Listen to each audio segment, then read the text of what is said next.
Welcome to Season 3 of the Craft Beer Connoisseurs Podcast. I'm Chris. If you're new to the podcast, we're three friends and a producer who like to showcase craft breweries and their beers. Also, we like to end every episode with a short conversation on a variety of different topics. If you're not new to the podcast, well, you know what to expect. The three connoisseurs haven't changed, and the producers are always a wild card. Whether you're new or returning, please feel free to listen to all of our previous content. And remember, follow us on Instagram at Craft Beer Cons, send us a friend request on Untapped, or subscribe on YouTube at Craft Beer Connoisseurs. Also, drop a comment, like, and subscribe on Apple Podcasts, Google Podcasts, Spotify, or wherever you listen to your podcasts. Now for today's episode. Welcome to the Craft Beer Connoisseurs. I'm Chris. I'm Tyler. And I'm Brett. Along with today's producer, Paul. Hello, Paul. Hello. All right, so in today's episode, we're going to be reviewing Silversmith Brewing out of Virgil, Ontario. That is correct. And as always, except for the last episode, we're going to have two beers today. The first is the Black Lager, which is a schwarzbier. And the second one is Breakfast Wheat, which is a hefeweizen. Nice. And to finish up the episode, we're going to make our 2022 NFL picks. A.K.A. Brett Pfeiffer's Horrible Mistakes.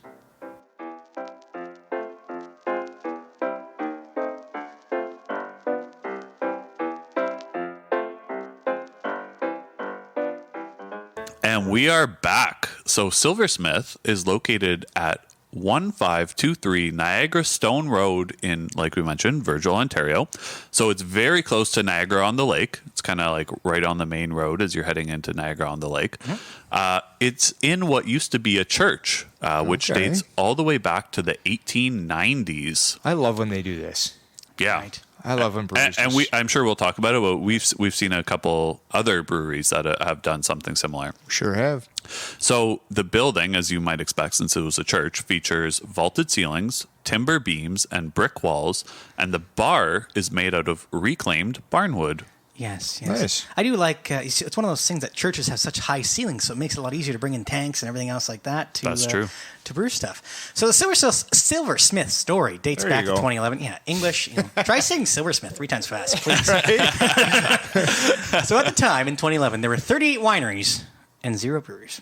Boo. In Niagara-on-the-Lake. So they decided that should probably change. Yeah. Good call.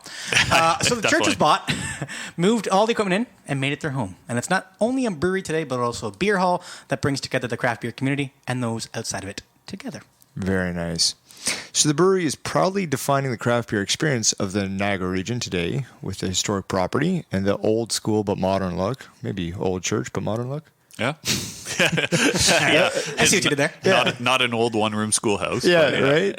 Which would also be a cool idea. Yeah, that would be. That promotes community, creativity, passion, and diversity. Yes. Cool.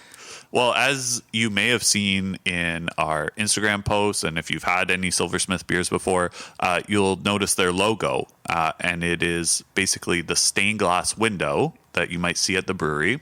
And it represents the craftsmanship that goes into each and every beer, because obviously with stained glass, quite a lot of craftsmanship that goes into that. So I think really appropriate logo based on where the brewery is located. Yes. Right. I had a really bad experience once with stained windows. Tried like grade 4 art class. We tried to make a stained window. Oh, yeah? Yeah, it did not go so well.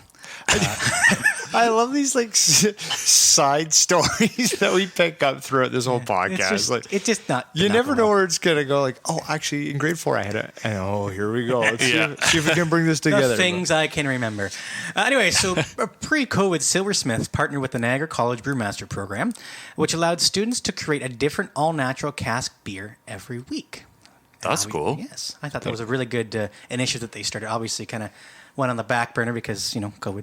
But, Sure. hopefully they pick that back up shortly. Well, that's a great opportunity for not only Silversmith, but any of the breweries in that Niagara region, is you've got this Niagara College Brewmaster program right down the street. Like, definitely partnering with them and helping those kids out, because they're going to be, the brewers of the future. So And allow them to have more creativity instead of just sticking to one specific thing, right? Yeah, it's Right. a really good kind of symbiotic relationship between the two. And I think that, for the breweries and what have you, it's an opportunity for them to get some free labor out of it. And again, it's just the experience that you'll gain with the program as well. Yes. So has anybody gone? No. Does anybody know anybody that has gone? Yeah, so actually, my wife has been to the brewery. And none of us. That's it? What is Very wrong good with for us? her. And what'd she think of it? She really liked it. She actually took some pictures of it. It looks really cool. She brought me back some beers, so we'll talk about how many beers we've had from Silversmith. She brought us back some beers? No, just me. Just me. Playing favorites. I don't get it. I don't like it. I totally get it, actually. All right, so let's see what else they got. So they got some food? I mean, That's always what good. brewery doesn't need food? That's true. They need food, and we like food. So they, again, have a partnership with Norcini & Co. Butchery and Deli, which provides pub food along with some smash burgers. Love Yes. a good smash Who burger. doesn't love to get smashed with smash burgers? There you go. In a church. While in a church, yeah. I don't know if there's any hymns in the background, but I assume that Yeah. probably isn't. Anyway, so in terms of Untapped, there's been 54 beers created by Silversmith with an average rating of 3.6 out of 5 and over 43,000 check-ins. We might be a couple of those check-ins, very, very small percentage. Yeah. Myself, 4. Their average has gone up to 3.66. Just in. There you Wow. go. There it is. Somebody must be pumping up the Silversmith. Yeah, producer Paul's out here putting information in. So 5. No. he's doing all the research. Actually, he said 0. In terms of myself, I've had 4 beers from Silversmith, the highest rating being a 4, ironically, with the Mines IPA. Yeah. I've had 2. So one of them was Freaky Beast, which is a pale ale. And I've actually had the dark lager that we're going to have on today's episode. Be interesting to see Or if the your black rating, lager, sorry. Yeah. be interesting to see if your rating changes from when you had it. Yes, I won't disclose my No. previous rating yet. We'll get to that. Freaky Beast was a 3.5, though, wasn't it? It was, yeah. Yeah. Tyler, what was your ratings on Silversmith beers? Yeah, I've had none of their beers. And I like this. This is a really good start to season 3, to be honest with you, because we're trying a bunch of breweries that we haven't had before, a lot of their beers. So Yeah. this is a really cool season. I'm really enjoying this so far. Absolutely. Yeah. Well, I mentioned earlier about it being in a church, obviously, and us going to other breweries in the in churches. Obviously, we went to Church Brew Works in Pittsburgh. I think we talked about that on Yes. the producer special about your bachelor party. Very so good. that one was really big. I think probably, again, none of us have been to Silversmith, but I think that was probably a lot larger than Silversmith. Right. And then I believe you guys have mentioned before there was one in Grand Rapids Yes. when you took Brewery a trip there. Vivant. Yeah. I believe that's how you say it. It was in Grand Rapids during when we went there for 2017. Both of us are actually repping church from that today.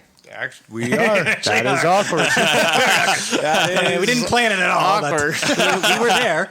But yes, no, it was a lot smaller compared to probably even Silversmith too. Yeah. It's actually the time where producer Paul discovered his love of stouts. There you go. Oh. Before that, he didn't have any There it clue what a is. stout was. And I wonder, again, with Silversmith here, is if the seating, if it's done with pews, or if they've kind of like taken that church theme and really kind of put it into it. And you might have some of the pictures that we can maybe post a little bit later on our Instagram, perhaps, Chris. That Yeah. we can post. But I know that Vivant did the same thing, and then the church one in Pittsburgh, same sort of thing. There were some pews there. Yeah, that's the thing. Like churches vary in size so much. So just because there's something built in a church or a brewery built in a church doesn't mean it's the same size as another brewery that's been built in a church. So that's kind of a cool little feature. But yeah, I think being able to keep that, some of that church stuff like the stained glass and everything like that makes it a really cool feel when you go into the brewery.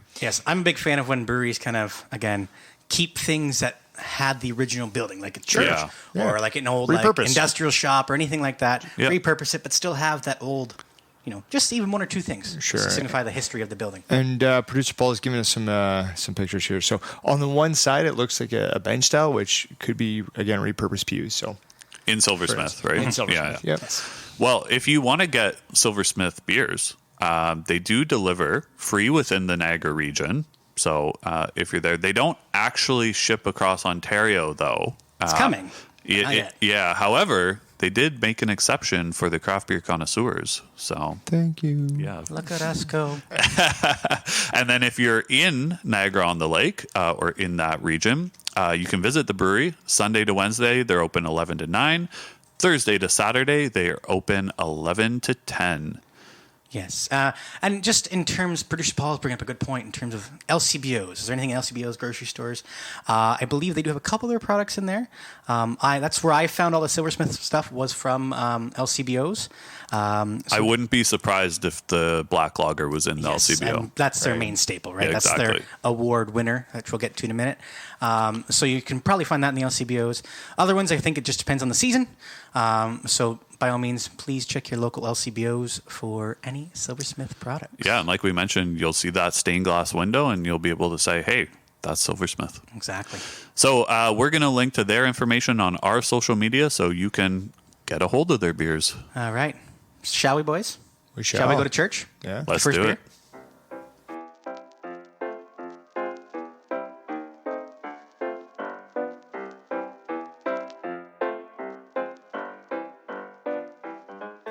All right, we are back, and We a are. big thank you to Aaron from Silversmith for sending us the beers on today's episode. So thank you, Aaron. Yes, thank you. Thank you. And not Aaron.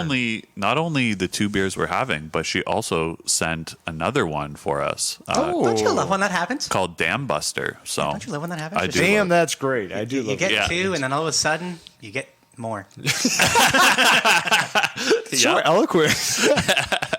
All right. So the first beer we're going to have today is called the Black Lager, and it comes in at 5% ABV and 28 IBU. Oh, nice. All right. So this is an award-winning beer that started it all for them. It is.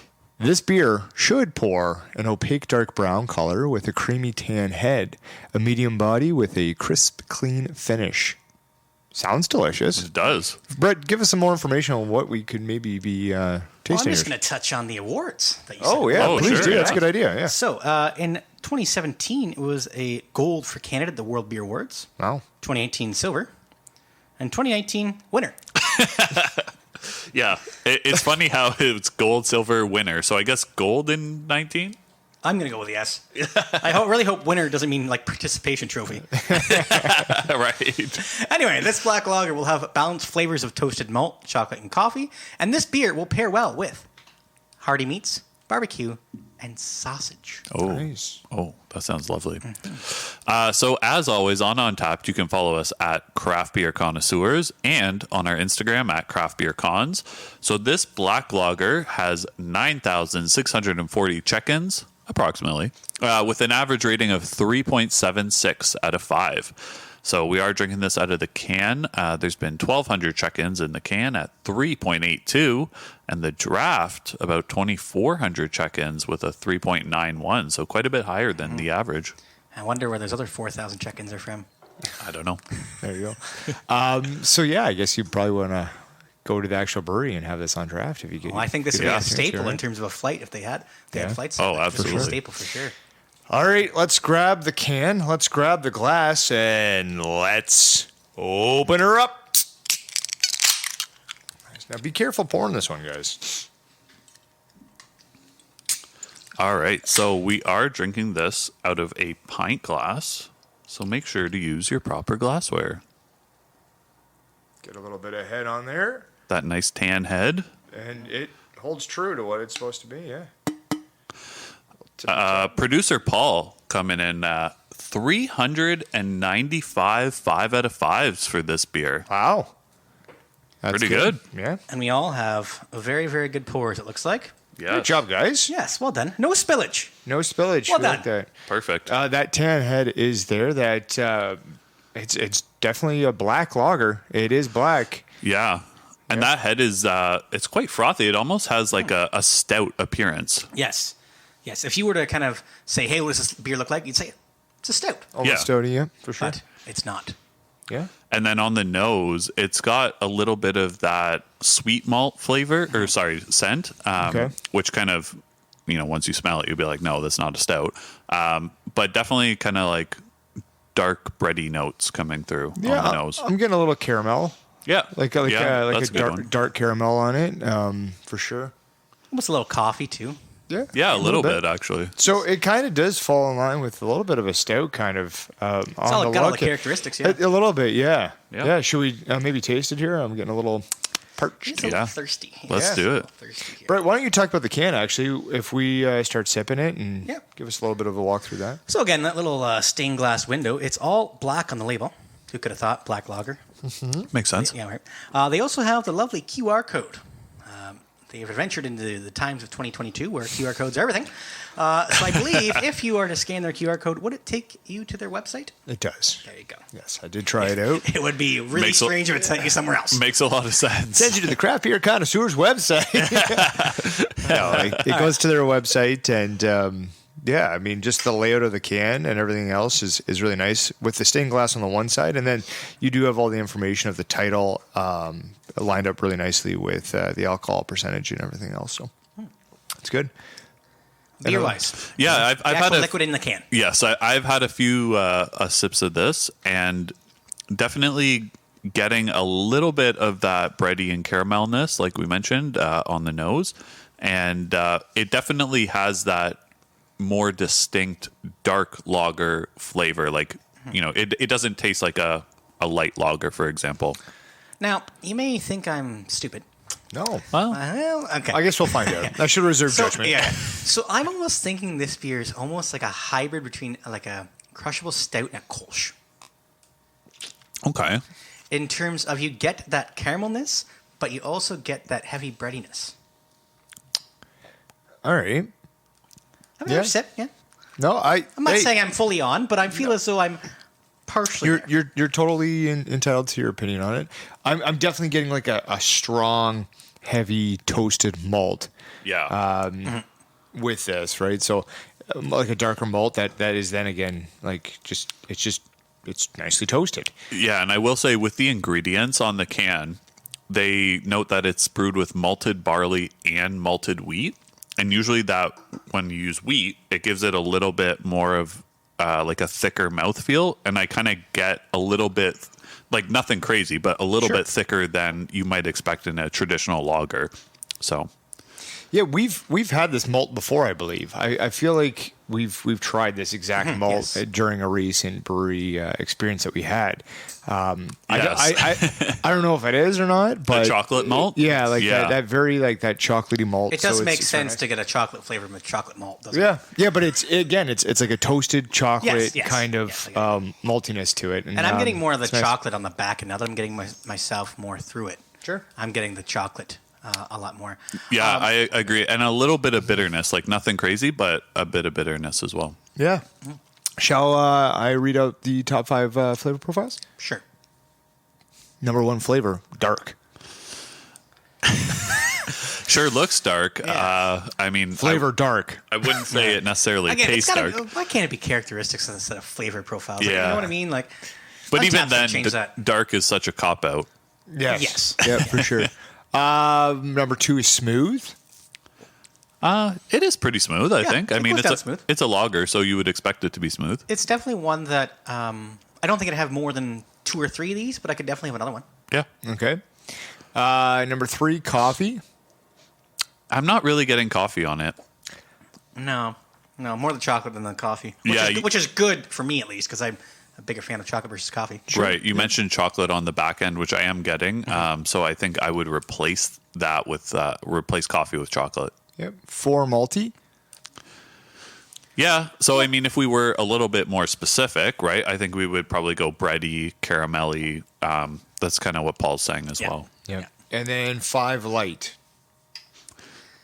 Yes and no. I don't think it drinks. It drinks heavier than what you think. And that comes from the the darkness and the maltiness, right? Yeah, I think it drinks obviously a little bit heavier than a normal lager. As a black lager, I wouldn't consider maybe light in general for those ones. But also, how many black lagers have we really had? Yeah, right. Like, I don't know if we've not a style had that you many on the podcast. Not on the podcast, even just personally too, right? Yeah, it's not a style that you normally see a whole heck of a lot. But this is the one that they started with. Sure, this is their numero uno. Yeah, so we'd see some, Paul's put up a couple of suggestions, Caramel Brady, and throws out a question to us. Is anybody getting the chocolate? And I think we discussed that a little bit. Chris, Brett, you're getting it. I as well. I think Paul says, it pairs well with the hearty meats, barbecues, and sausages. Maybe not getting that so much. Wouldn't think that. But I think it does. I think this could pair well with a nice barbecue, maybe even ribs, like a nice barbecue rib. Ribs last night, they were lovely. That would be nice. Right? Yeah. And maybe if you use, again, you can use for the sauce for that. You can maybe use actually the black lager for it. Mix that into the sauce, right? So, this would be good in a barbecue sauce. Producer Paul is all about those treat yourself moments. Yes. Right? Yeah. So I feel as though Producer Paul is treating himself to this lovely beer. There you go. Brett, Untapped Users, what do we got? Yes. So I'm just going to segue right over to Chris because why not? Yeah. Because I need to drink more of this. Sure. All right, Chris, get it in. First one. First one comes from David M. DM Red is David's handle. On September 1st said, absolutely unique black lager, smooth and roasted, and light taste in a very dark beer without being bitter, chocolatey, or creamy. Delicious. Totally my kind of church. Oh, there you go. Amen, brother. And David gave it a 4.25 out of 5. There you go. I'll take the second one here. So John Dam is the handle. On August 19th said, I like this schwarzbier, good dark color, and has a refreshing lager feel. There seems to be a slight smokiness in the malty flavor. If they use that there, then that's the wrong there. That is correct. It's copy and paste. So. There you go. Rated a 4 out of 5. There you go. Well, what do you think, Tyler, for a rating? What are you going to rate this one? Yeah, I'm going to give this a 3.5. 3.5. Just around a little bit under my average. I think I'm still hovering around a 3.61, 3.62. But it's right there. It's right there. There you go. Well, I mentioned in the opening that I have had this beer before, and I'm going to stick with my original rating, which was also a 3.5. For myself, I think the uniqueness to this beer definitely helps it out. I'm going to give it a 3.75. Producer Paul, linking up with me, also to give it a 3.75. Nice. Tyler, math, please. Yeah, so overall it's going to give us a 3.625. We'll jack it up. Yes, we will. Jack it up to a 3.75. Perfect. Well, let's move on to the next hymn and have another beer.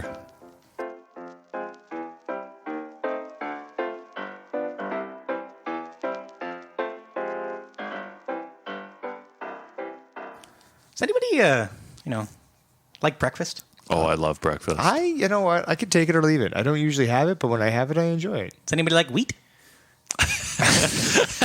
You know what? Not by itself. I do enjoy wheat.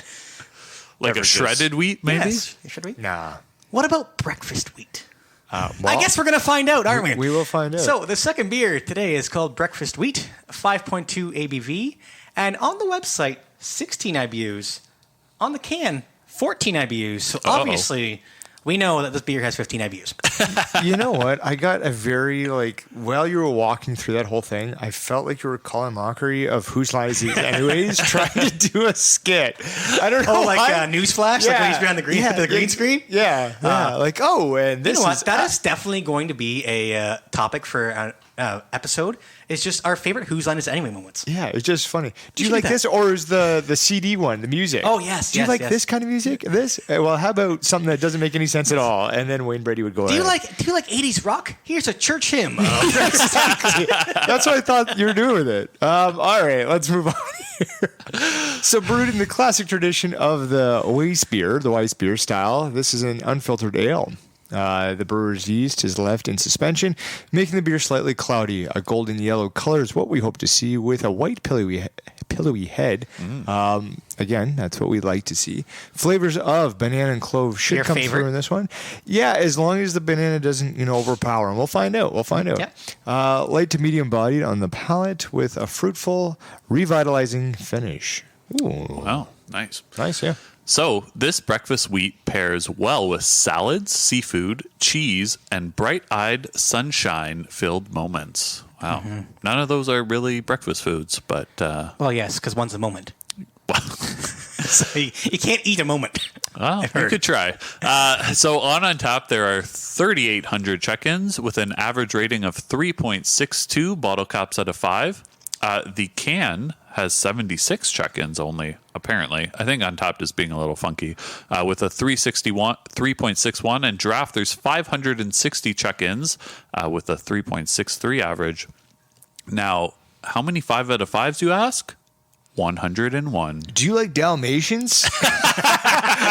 Then you'll love this breakfast wheat beer. 101. I'm still flabbergasted in terms of the math with Untapped. Like, where is Silversmith serving their beers if it's not in a can or a draft? How are they serving this? Yeah, I don't know. Untapped is a little strange. Yeah, no, it's an Untapped issue for Yeah. sure. Anyway, Tyler, Yeah. this is your favorite.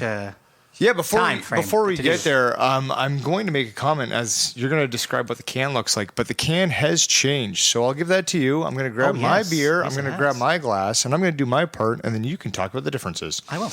Let's open her up. Perfect. So, Chris, why don't you tell us what we're drinking out of, and then Brett, you can go into a little bit of the description of the cans. Well, we are drinking this out of a Weizen glass. So make sure to use your proper glassware. Yes. So in terms of the cans, obviously the new labeling style is again almost like the dark lager with the stained glass window, just yellow and red. The old kind of label, and thank you to Craft Beer Sam, I believe is her name, right? The old label is just actually almost like a golden hue kind of color. I assume that this label has something to do with a church. No? Yes? No? Let Down me there? see. Let me see it. Yeah, please. I'm not all up on my. Oh logo yeah, of church. okay. Yeah, I mean it's just a decorative symbol, and yeah, so it's different. It's a different can. So just something to note there that there's a difference in the cans. Yes, sorry, I'm a little late to pour this beer because go I was ahead. a little busy Yes. looking at the differences between Yeah, the beers. I explained what had to happen. We had to open it up, then we had to talk about the glass, and then you could go into the cans. But always late, Fife. You could have opened it up. Anyways, on the nose, this is like just hits you in the face with banana, I would say. Oh, yes, Banana it clove. does. It is staying true to itself. Classic Weiss beer The here. old classic Hefeweizen, eh? Yeah, yeah. I must say that the Hefeweizen glass itself, though, is one of my favorites. Great glass. You know what? Really big. And this is the type of glass that you would see like oftentimes at a restaurant, for example. Sure. It's just a great glass, great to hold, nice Yeah. and big. I mean, Oktoberfest is coming up, Yeah. and Yes, it is. you'll see a lot of Steins, and you'll see a lot of these, hopefully, floating around, right? Yeah. Okay. Yes, thanks, agreed. guys. Yes, Yeah, yes, appreciate it. yes, Yeah. yes. 100%. Yeah, I thought this was a one man podcast for a second. Well, you know. All right, so on the nose, we're getting the banana, we're getting the clove, we got that big white pillowy head. Pillowy head. I also think there's going to totally. be a lot of lacing involved with this. As soon as you get 'cause of down the with head, it. yeah. Yes. Yeah, and it's definitely cloudy. It's a cloudy beer, which you would expect from a Hefeweizen. And looks pretty well carbonated. You can see lots of bubbles flowing through. Definitely. Yeah, I and like think it- it's well made. So That deep honeyish color. Yeah, Right? there you go. Talk about that. So, okay, Chris, I know you wanted to move on to the drinking phase. I did. Yes. Kind of I interrupted you with thought another Chris was color. going to pass around a collection plate. Yeah. We might need Why? to fund the podcast. Oh, okay. This thing doesn't just run on beers and talent. No. There's I some mean, money no. that's got to be spent around I wish Oh, here. it did. Right. Yeah, so pass the collection Or paper. else I wouldn't be involved with it. we got to pay to host this thing, bud. All right. Well, I sure as heck ain't the talent, but I can sure as heck drink a beer. There you go. let's drink it. All right. All right. You guys start drinking it. I'll fill some time with some of my voice. I thought you were going to go off to another Whose Line Is Anyway skit there. Nah, I thought about it, but You want to do an episode, game of newscasters? go ahead. Well, on the swallow, if you will, or down the socket, as Brett would say. This is, true to the nose, heavy banana flavor. This might be like the strongest banana flavor I've ever tasted in a Hefeweizen. Sure is. Actually, do you remember the one that we had from Haven? That Hefeweizen? Yes. Yes. That banana flavor was way too strong. I don't think But it was we. also artificial and was canned like 8 months before. we Yeah, had I don't. it, right? I don't think we rated that one that No, well. this one's definitely getting a higher rating than that. I can tell you that already. This one is a very traditional style of hef. Yeah, I mean it's penicillin in a can. No, it's You not didn't like get that. the pink penicillin then. No, it does have a heavy banana flavor. It's not too bad for me actually, because sometimes as I say, the banana can kind of come through, and I enjoy banana. I do. Just as a beer style is sometimes it can go a little bit sideways, but it's hitting more of like an authentic banana kind of flavor instead of the artificial. Yeah. And I think that's the change. That's where I get hung up a bit, is if it's too artificial flavor where you get those kind of like banana marshmallows. Oh, yeah. Yes. Right? You see what I'm saying? Yeah. A straight up disappointment in your tone right off the hop. But in the essence of a beer, if you can hit it with more of like a natural banana flavor, I feel like it does it more justice and it's a little bit better. So in terms of like hefts I've had in the past, producer Paul and myself will kind of agree that probably the best hef we've had was from Frankenmuth Brewery in Frankenmuth, Michigan. Ironically called the hefeweizen, the hef. What about the peach hef from Cowbell? Don't bring that up to me right now, man. Every time we went to Cabo during the summertime, it's like, they almost got it with the peach papaya, though. Yeah. They almost got it with that one. Anyway, I digress. Back to Frankenmuth. I think this one, compares pretty well to that one. I haven't had the Frankenmuth one in a couple years just because, haven't really gone across the border due to restrictions of certain events, but I feel as though a Frankenmuth trip is in order and kind of compare the two because I think this one's pretty good. Yeah, this one does do a good job of, like we said, representing kind of that traditional Hefeweizen style. Now, Hefeweizen is definitely not one of my favorite styles, and it's not something that I would be going for, as my first type of style, but I can tell that they've done a really good job with it. That banana is not exactly my favorite. I'm not a huge banana fan, so... Yeah. And now producer Paul does say, personally would not be pairing this with salads or seafoods. Now, I almost feel like we have to get Paul through some kind of training session on this because this would be something you would pair with salads and seafoods. It's a lighter beer, and those are, a light white meat, presumably with a seafood, and then a salad. Again, it's light.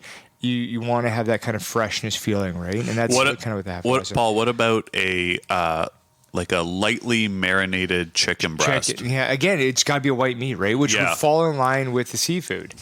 Yeah, I would say this would pair nice with a good Cobb salad. Yeah. You throw a little bit of mandarins in a salad and call it a day too. Yeah, nice summer salad. This works so well, or even with some with berries, right? Because you can get like that banana kind of feeling with a nice like a field berry salad, if you will, from Circle and Stratford. I was just going to say the Cobb salad from Circle. And There you go. We need to go have salads this week. So producer Paul's a little bit out on this one, but definitely would take the chicken over the seafood. I believe that says one zillion times. I definitely would never have seafood. No, you're not a seafood fan. But I do think that I can see where this would pair beautifully with a white fish. I used to be on a seafood diet once, but that was about it. What, for 2 days? No, whenever you saw food, you'd eat it. Dad joke. All right. Fife, why don't you go into the flavor profiles here because we're getting a little tight on time. Yes. So number 1, light. It is light, but... Can I just point out the juxtaposition of this beer and the other beer? The first one... Yeah. Number 1 flavor profile, dark. This one, light. But wasn't number 5 light for the? Yeah, number 5 was light on the black well, we might lager. get dark in this. Yeah, I hope see. not. Number 2, banana. Yeah, that's number 1 for me. It has to be, right? 100%. Number 3, smooth. Yeah, this is a smooth smooth. beer. I can find myself on a couple Wow, of these. Paul is done. Yeah, I'd like to crush this on a tap. I think it'd be a really good beer to have 2 or 3 at a bar. Number 4, clove. Yeah. That's going to shoot up for me. Yep. Yeah, I Number would 2. agree. Number 5, fruity.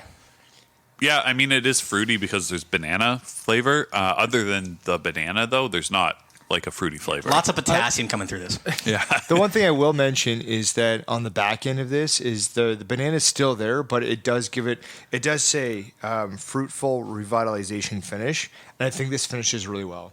Yeah. Yep. And the can does say refreshing and fruity. And, Paul's saying maybe refreshing, crushable. Obviously, he's already done it. So he's definitely thinks it's crushable. Crushable for sure if it's gone before even done recording of said beer. Exactly. Producer Paul loves his beers. Yeah. Okay, say. Let's get on to some untapped users, and we'll get back to Paul in a bit. Bro, you got the first one. Yeah, speaking of loving beers, seems like Taylor H. and his handle Huntlore likes his beers. On July 20th said, bananas and cloves are pronounced in the aroma and flavors. It's quite light on the palate with a fruitful finish, paired with a fruit salad or gentle seafood. Oh. Yes, right? Actually, of note, Taylor was from Kentucky. Oh, And nice. he was visiting Niagara, so good on you. 3.7 out of 5. He did have the premium untapped. Oh, Taylor got that premium. Good to mention that. That's a nice thing to mention. Chris. Yeah, next one comes from Phil C. Phil Chung 9 is the handle. So on May 6th said, great wheat beer. Flavor is clean and upfront, tapering at the end. And Phil gave it a 4.5 out of 5. Ooh. Are any of us going to get there? Chris, let's find out. I'm not going to get to 4.5. I'm going to be closer to Taylor. I don't have premium, so I'm going to go 3.75 out of 5. I just got that unleaded untapped, don't you? Yeah. Myself, I'm going to go a little bit higher. I'm going to give this a 4 out of 5. All right. And for myself, I'm actually going to give it a 3.75 as well. I think it's really well done. You know what? That's a lot higher of rating than I thought you were going to give it. Yeah. Yeah. You know what? As you and this is a good point, as we always mention. Don't judge a beer on its first sip, because as you have more of it, you get a little bit more of the banana subsides a bit, but still there, and you get the refreshing finish. So, producer Paul is going to give it a 3.5. And we'll see what that gives us an overall score. So overall score, that gives us a 3.75 exactly, so no need to round. There we go. And that concludes the review of Silversmith and the beers that were provided for today's episode. Nice. Coming up next, we're going to be talking about our NFL picks for this season.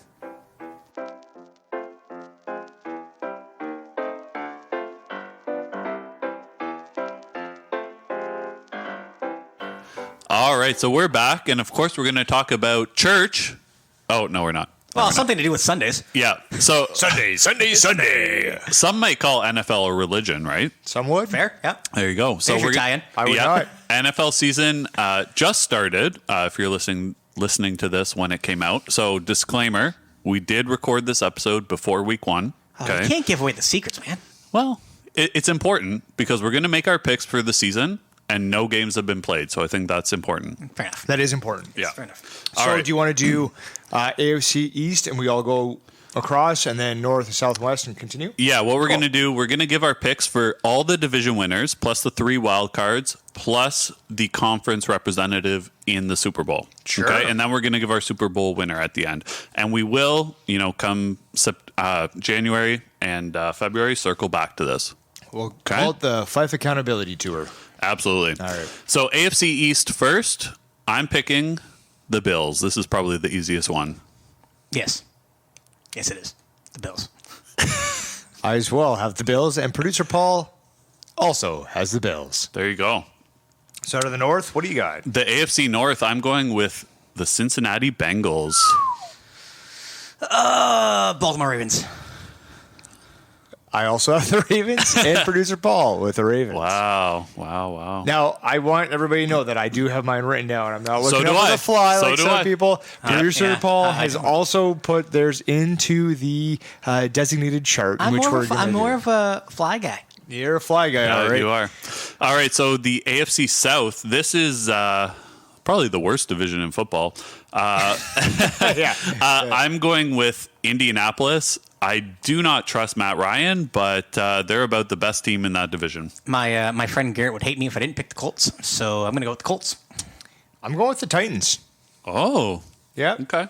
And I'll keep on saying producer Paul's because nobody else is. So the Colts. Well, you're right beside him. The Colts. All right, in the AFC West, I'm going with the Chiefs. A lot of people are hating on the Chiefs just because they lost Tyreek Hill. I'm a big fan of the Chiefs this year. Mahomes still carries him through. Chiefs. Tyler? Okay, I am going. This is interesting. You'll see something kind of interesting with mine. I'm going to go with Broncos. Are going to win the West. Well, I'll do Paul's. Yeah, please do. So he says it's the hardest division to choose. He could make a case for all 4. Yep. I disagree with that, but he's going to go with the Chiefs. All right. All right, this is so Paul's writing this all down, so this might be a little bit hard Thank God. we're going to do our 3 wild cards. You ready, Paul? I'm going with the LA Chargers, the Baltimore Ravens, and the Jacksonville Jaguars. I think Trevor Lawrence is going to have an amazing season. Okay. All right. All right. So hey, two of amazing. the 3 we'll agree on. The Chargers and the Ravens. It sure as hell's not You going to be the picked Jags. the Ravens as the AFC North winner. Yeah, sorry, Steelers. There you go. Okay. Okay. But I will. Okay, so we'll agree on one of three. How's that sound? New England Patriots. They always find a freaking way, somehow, some way, to get in there. Yeah. I'm going to go with the Chiefs here. Yep. Then I'm going to go with the Bengals. Yep. And then I'm going to also go with the Patriots because, again, I feel like their defense is strong, and I feel like they can sneak in with wild card. Interesting. Brett, do you want to go ahead and give Paul's on that one, or are you Yes. still trying to research for the future? So obviously, I'm pretty good at sports, but football I would say is my number 4 in terms of the main 4, like baseball, sure. basketball, hockey. So, producer Paul, Yep. Chargers, Bengals, Broncos. There you go. There you go. All right. So who's going to represent the AFC in the Super Bowl? I have the LA Chargers. I am not going to get charged up with that. Sorry. Okay. I'm going to go with, out of left field, Indianapolis Colts. Oh. All right. So this is kind of where the little bit of flip-flop happens. I have the Broncos winning the West, but I've got the Chiefs taking the AFC. Yes. And Paul is picking the Bills. Look at that. So that's 4 different. We have Chargers, yeah. Colts, Chiefs, and Bills. So we'll see. Someone's going to be disappointed. 3 people will. Probably me. Three people will be disappointed. We I'm might sure. all be disappointed. When the Colts lose in the wild card round, that's when I'll be disappointed. We for sure. might, but yeah, I thought that I'd change it up. I got the Broncos out of the West, but I was like, you know what? I think the Chiefs will take the wild card and then pull through. All right. So the NFC is next. In the East, I am going with the Eagles. I really, really want to pick the Cowboys, but I just hate the Cowboys so much that I'm going with the Eagles. Well, I just hate you so much, so I'm going with the Cowboys. Wow. And producer Paul's going with the Eagles as well. So I'm There you go. low man on that one. You are. In the NFC North, I'm going a little bit off the board. I'm going the Minnesota Vikings. Okay. I'm going even more off the board. Detroit Lions. I'm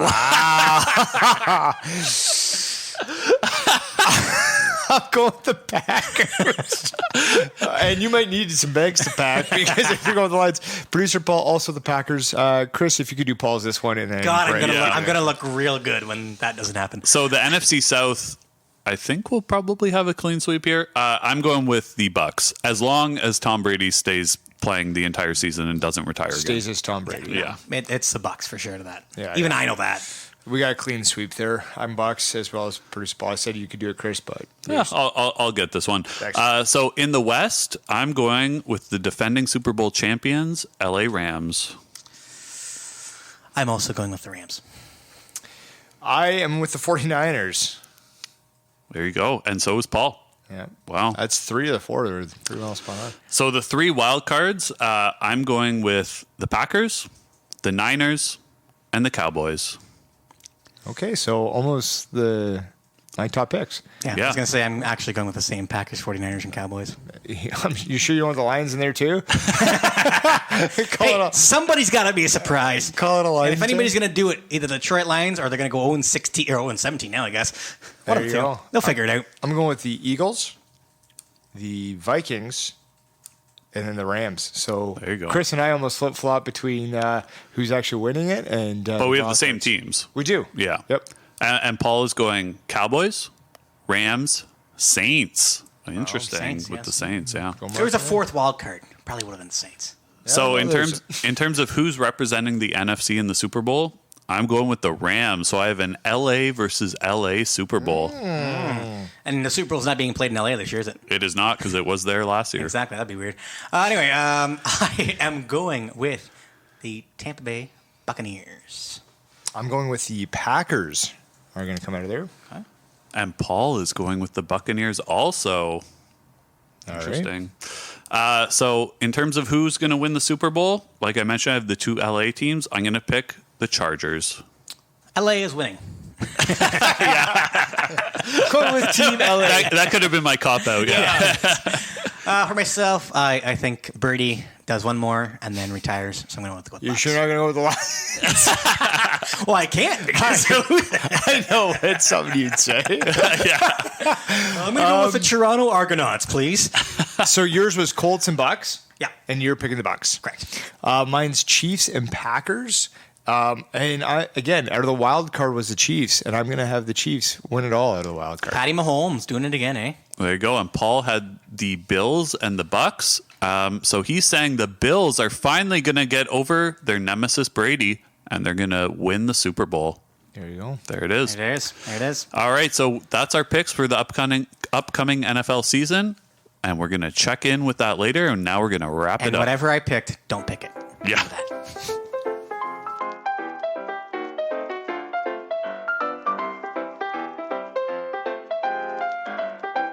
All right, and that's going to be all for today's episode. Thank you again for listening. Keep on listening every other Thursday as Craft Beer Connoisseurs releases a new episode, and on our off Thursdays for a producer special. And make sure to tell your friends, family, and your favorite football player, whether it be CFL or NFL. There you go. Or local. So from all of us and producer Paul, I'm Tyler. I'm Brett. And I'm Chris, and together we're the Craft Beer Connoisseurs.